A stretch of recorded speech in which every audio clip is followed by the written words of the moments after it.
ಆತ್ಮೀಯ H16 news ಅರ್ಥಾತ್ ಸೀತಾರಾಮ್ ನ್ಯೂಸದ ವೀಕ್ಷಕರೇ, ನಾನು ನಿಮ್ಮವ ಎಂ ಆಯುಧ ಮಲ್ಲಪ್ಪ ಜೊತೆ ಅವರು. ತಾವು ಈಗ ಸುದ್ದಿಗಳ ಲೋಕಕ್ಕೆ ಎಂಟ್ರಿ ಬಿಡ್ತಾ ಇದ್ದೀರಿ. ಈ ಸುದ್ದಿಗಳನ್ನು ಪ್ರತಿಯೊಂದು ನೋಡೋ ಜೊತೆಗೆ ನಿಮ್ಮ ಅಭಿಪ್ರಾಯಗಳನ್ನು ಹಚ್ತಾ ಇರಿ. ಯಾಕಂದರೆ ಈ ಸುದ್ದಿಗಳು ನಿಮಗಾಗಿ, ನಿಮ್ಮ ಬದುಕಿಗಾಗಿ, ನಿಮ್ಮ ವೈಚಾರಿಕೆಗಾಗಿ, ನಿಮ್ಮ ತಿಳುವಳಿಕೆಗಾಗಿಯೂ ನಿಮಗೂ ಗೊತ್ತು. ಜೊತೆಗೆ ನಮಗೂ ನಿಮ್ಮೊಂದಿಗೆ ಇದೊಂದು ಮಾತಾಡುವಂಥ ಜೊತೆಗೆ ಸುದ್ದಿಗಳನ್ನು ಬಿಡುವಂಥ ಕೆಲಸ. ಈ ಕೆಲಸದಲ್ಲಿ ನಾವು ನಿಮ್ಮೊಂದಿಗಿದ್ದೀವಿ ಅಂತ ಹೇಳ್ತಾ ನೋಡ್ತಾ ಇರಿ ಸುದ್ದಿಗಳನ್ನು. ಮನವಿ ಪತ್ರವನ್ನು ತಹಶೀಲ್ದಾರ್ಗೆ ಕೊಡ್ತಾ ಇದ್ವಿ. ನಮ್ಮ ಮನವಿಗಳೇನಿದೆ ಅಂತ ಈ ರೀತಿ ನಾನು ಇವಾಗ ಅದನ್ನು ತಿಳಿಸ್ಕೊಡ್ತಾ ಇದ್ದೀನಿ. ತಹಶೀಲ್ದಾರ್ ಅವರು ಮುಳಬಾಗಿಲಿಗೆ ಕರ್ನಾಟಕ ರಾಜ್ಯ ಕಾಂಗ್ರೆಸ್ ಸರ್ಕಾರಕ್ಕೆ ರೈತರ ಬೇಡಿಕೆಗಳನ್ನು ಈಡೇರಿಸುವಂತೆ ಆಗ್ರಹ. 2020-25ನೇ ಸಾಲಿನಲ್ಲಿ ಮುಂಗಾರು ಅವಧಿಯಲ್ಲಿ ಬೆಳೆ ಅತಿವೃಷ್ಟಿಯಾಗಿ ಕೆಲವು ಬೆಳೆಗಳೆಲ್ಲ ನಾಶ ಆಗಿದೆ. ಅದು ಒಂದು ಆ 4,000 ರೂಪಾಯಿಯನ್ನು ಕಡಿತ ಮಾಡಿದೆ. ಈಗ ಕೇವಲ ಕೇಂದ್ರ ಸರ್ಕಾರದಿಂದ ಮೋದಿಜಿಯವರು ಮಾತ್ರ PM ಕಿಸಾನ್ ಒಂದು ಯೋಜನೆ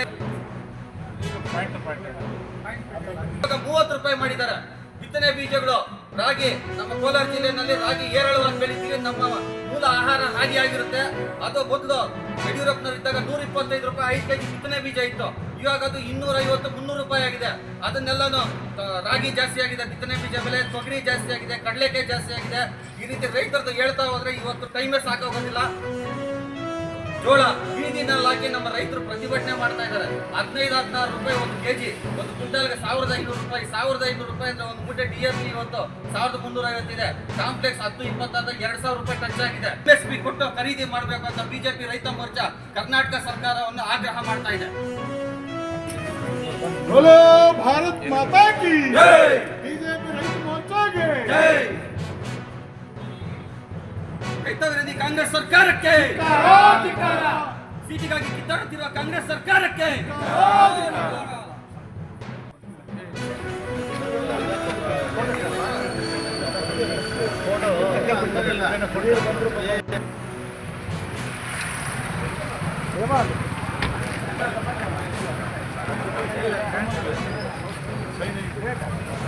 2025 ಸರ್ಕಾರಿ ನೌಕರರ ಬೆಂಗಳೂರು ನಡೀತಕ್ಕಂಥ 77ನೇ ಸಂವಿಧಾನ ಸಮರ್ಪಣೆ ದಿನದ ಸ್ಮರಣಾರ್ಥ ಸಂವಿಧಾನವನ್ನು ಸಂರಕ್ಷಿಸಿ ಮನುಸ್ಮೃತಿಯನ್ನು ಹಿಮ್ಮೆಟ್ಟಿಸೋಣಂತ ರಾಜ್ಯ ಮಟ್ಟದ ಜಾಗೃತಿ ಸಮಾವೇಶ ಹಮ್ಮಿಕೊಳ್ಳಲಾಗಿದೆ.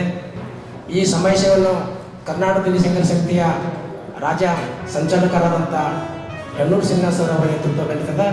ಈ ಕಾರ್ಯಕ್ರಮ ಉದ್ಘಾಟನೆಯನ್ನು ಮಾನ್ಯ ಲೋಕೋಪಯೋಗಿ ಸಚಿವರಾದಂಥ ಸತೀಶ್ ಜಾರಕಿಹೊಳಿ ಸರ್ ಮಾಡ್ತಿದ್ದಾರೆ. ಮುಖ್ಯ ಅತಿಥಿಗಳಾಗಿ ಸಮಾಜ ಕಲ್ಯಾಣ ಸಚಿವರಾದಂಥ ಡಾಕ್ಟರ್ HC ಮಾಧವ್ ಸಾಹೇಬ್ ಭಾಗವಹಿಸಲಿದ್ದಾರೆ.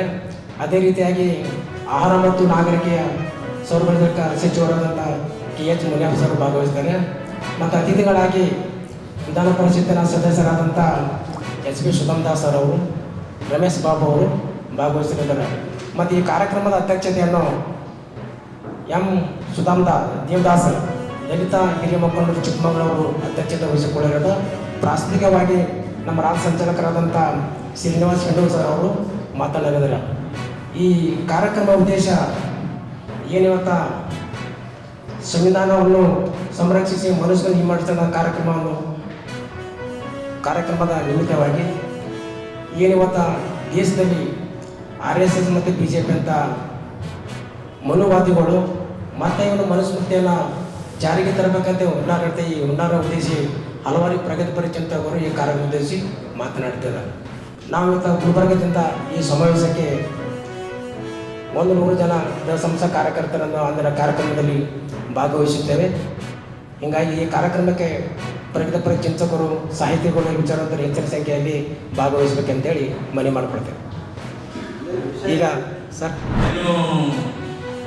ಚೋರಿ ಪ್ರಕರಣ ನಡೆದಿಲ್ಲ ವಿಭೂತಿಗಳು ಹೇಳ್ತಾ ಇದ್ದಾರೆ.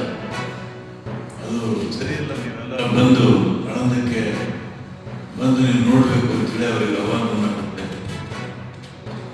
ಪತ್ರಿಕೆ ಹೋಗಿ ಉದ್ದೇಶ ಇರ್ತೀವಿ. ಇದಾದ್ರೆ ಇನ್ನು ಅನೇಕ ಕಡೆ ಹರಿಯಾಣದಲ್ಲಿ ನಡೀತು, ಮಹಾರಾಷ್ಟ್ರದಲ್ಲಿ, ಬೇರೆ ಬೇರೆ ರಾಜ್ಯಗಳಲ್ಲಿ ಬೇರೆ ಬೇರೆ ತರ. ಸೊ ಇದ್ರ ಬಗ್ಗೆ ರಾಹುಲ್ ಗಾಂಧಿ ಅವರು ಒಂದು ಜನ ಆಂದೋಲನವನ್ನೇ ಕಟ್ಟಿ ಈ ದೇಶದಾದ್ಯಂತ ಓಡ್ಚೋರಿ ಪ್ರಕರಣದ ಬಗ್ಗೆ ಬಯಲು ಮಾಡ್ತಾ ಇದ್ದಾರೆ. ಮತ್ತು ಬರುವ 14ನೇ ತಾರೀಕಿನ ದಿವಸ ದೆಹಲಿ ರಾಮಲೀಲಾ ಮೈದಾನದಲ್ಲಿ ಒಂದು ದೊಡ್ಡ ಜನಾಂದೋಲನ ಸಭೆಯನ್ನು ಕೂಡ ಕಾಂಗ್ರೆಸ್ ಪಕ್ಷದ ವತಿಯಿಂದ ಹಮ್ಮಿಕೊಂಡಿದ್ದಾರೆ. ಅದಕ್ಕೆ ನಾನು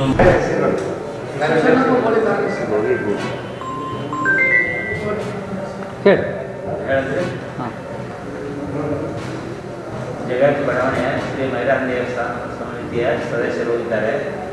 ಪ್ರತಿ ವರ್ಷದಂತೆ ಈ ವರ್ಷ ಮೈಲಾರಲಿಂಗೇಶ್ವರ ಜಲಾಭಿಷೇಕ ಮಹೋತ್ಸವ ದಿನಾಂಕ 1-12ರಿಂದ 7 ಡಿಸೆಂಬರ್ವರೆಗೆ ನಡೀತದೆ. ದಿನಾಗಲೂ ಈ ಕಾರ್ಯಕ್ರಮ ಪ್ರವಾಸನದೊಂದಿಗೆ ನಾಳೆ ಕಾರ್ಯಕ್ರಮ ಪ್ರಾರಂಭವಾಗುತ್ತದೆ. ಸಾಯಂಕಾಲ 6 ಗಂಟೆಗೆ ಈ ಕಾರ್ಯಕ್ರಮ ನಡೀತದೆ. ಈ ದಿನಾಗಲೂ ಶನಿವಾರವರೆಗೆ ದಿನಾಂಕ 6ರವರೆಗೆ ಈ ಕಾರ್ಯಕ್ರಮ ನಡೀತದೆ. 6 ದಿವಸ ಪ್ರವಾಸ ನಡೀತದೆ. 7ನೇ ದಿವಸ ಜಲಾಭಿಷೇಕ ಮಹೋತ್ಸವ. ಪ್ರವಾಸದಲ್ಲಿ ಸಾವಿರಾರು ಜನ ಹೆಣ್ಮಕ್ಳು ಗಂಡಸು ಮಕ್ಕಳು ಎಲ್ಲರೂ ಭಾಗವಹಿಸ್ತಾರೆ. ಈ ಕಾರ್ಯಕ್ರಮ ಸುಮಾರು 41 ವರ್ಷಗಳಿಂದ ಜಲಾಭಿಷೇಕ ಕಾರ್ಯಕ್ರಮ ನಡೀತಾ ಇದೆ. ಇದು 41ನೇ ವರ್ಷದ ಜಲಾಭಿಷೇಕ ಮಹೋತ್ಸವ. ವಿಶೇಷ ಕಾರ್ಯಕ್ರಮ ಇದ್ದಾವೆ. ಗದ್ದಿಮಠದ ಶ್ರೀ ಚರಲಿಂಗ ಸ್ವಾಮಿಗಳು ಈ ಕಾರ್ಯಕ್ರಮಕ್ಕೆ ಮುಖ್ಯವಾಗಿ ಆಗಮಿಸಿ ಕಾರ್ಯಕ್ರಮವನ್ನು ಉದ್ಘಾಟಿಸ್ತಾರೆ. 6 ದಿವಸ ಕಾರ್ಯಕ್ರಮದಲ್ಲಿ ಪ್ರತಿ ದಿವಸ ಬೇರೆ ಬೇರೆ ಅತಿಥಿಗಳು ಈ ಕಾರ್ಯಕ್ರಮದಲ್ಲಿ ಭಾಗವಹಿಸ್ತಾರೆ. ಕಡೆಯ ದಿವಸ 7ನೇ ತಾರೀಕಿನ ದಿವಸ ಜಲಾಭಿಷೇಕ ಮಹೋತ್ಸವ ದೊಡ್ಡ ಪ್ರಮಾಣದಲ್ಲಿ ನಡೀತದೆ. ಮೈಲಾರಿ ದೇವಸ್ಥಾನದಿಂದ ಶ್ರೀ ಗಾಜಿಪುರದಲ್ಲಿರ್ತಕ್ಕಂಥ ದಾಸೋಹಕ್ಕೆ ಹೋಗಿ ಜಲಪೂಜೆಯನ್ನು ನೆರವೇರಿಸಿಕೊಂಡು ಆ ಜಲಕುಂಭಗಳೊಂದಿಗೆ ಜಗತ್ ಬಡಾವಣೆಯ ಹನುಮಾನ್ ದೇವರನ್ನೆಲ್ಲ ಮತ್ತು ದೇವಸ್ಥಾನ ಮೈಲಾರಿ ದೇವಸ್ಥಾನಕ್ಕೆ ಬಂದು ಆ ಜಲಾಭಿಷೇಕ ಕಾರ್ಯಕ್ರಮ ನಡೀತದೆ. ಮೈಲಾರೇಶ್ವರಿಗೆ ಶ್ರೀ ಗದ್ದಿಗೆ ಮಠದ ಶ್ರೀ ಚರಲಿಂಗ ಮಹಾಸ್ವಾಮಿಗಳು ಈ ಎಲ್ಲ ಕಾರ್ಯಕ್ರಮಗಳ ನೇತೃತ್ವ ವಹಿಸಿ ಆಶೀರ್ವದಿಸ್ತಾರೆ. ಈ ಕಾರ್ಯಕ್ರಮವನ್ನು ಯಶಸ್ವಿಗೊಳಿಸಲು ತಮ್ಮೆಲ್ಲ ಸಹಾಯ ಸಹಕಾರ ಬೇಕಾಗಿದೆ. ಗುರುಗಳೇ ದಿನ ಏನು ಕಾರ್ಯಕ್ರಮ ಹೋಗ್ತಾರೆ? ಸಾಯಂಕಾಲ ಇದು ಪ್ರವಾಸನ ಕಾರ್ಯಕ್ರಮ. ಏನು ಪ್ರವಾಸನ ಕಾರ್ಯಕ್ರಮ. ಅದ್ರ ವಿಷಯ ಏನು? ವಿಷಯ ಅವರು ಪ್ರವಚನ ಏನು ಹೇಳ್ತಾರೆ ಅವ್ರ ಮೇಲೆ ಜನರಲ್ ಹೇಳ್ತಾರೆ. ವಚನ ಹೇಳ್ತಾರೆ ವಚನ ಆತ್ಮೀಯರೇ, ಎಲ್ಲ ಸುದ್ದಿಗಳನ್ನು ನೋಡಿದ್ರಲ್ಲ, ಏನು ಅನಿಸ್ತು ನಿಮಗೆ? ಇದರಲ್ಲೇ ನಿಮ್ಗೆ ಲೈಕ್ ಆಗಿರ್ಬೋದು, ಡಿಸ್ಲೈಕು ಆಗಿರ್ಬೋದು, ಕಾಮೆಂಟ್ ಬೇಡಪ್ಪ ಅಂತೂ ಅನಿಸಿರ್ಬೋದು, ಕಾಮೆಂಟ್ ಮಾಡಬೇಕಪ್ಪ ಅನಿಸಿರ್ಬೋದು, ಶೇರ್ ಮಾಡಬಾರ್ದಪ್ಪ ಅನಿಸಿರ್ಬೋದು, ಮಾಡಬೇಕು ಅನಿಸಿರ್ಬೋದು.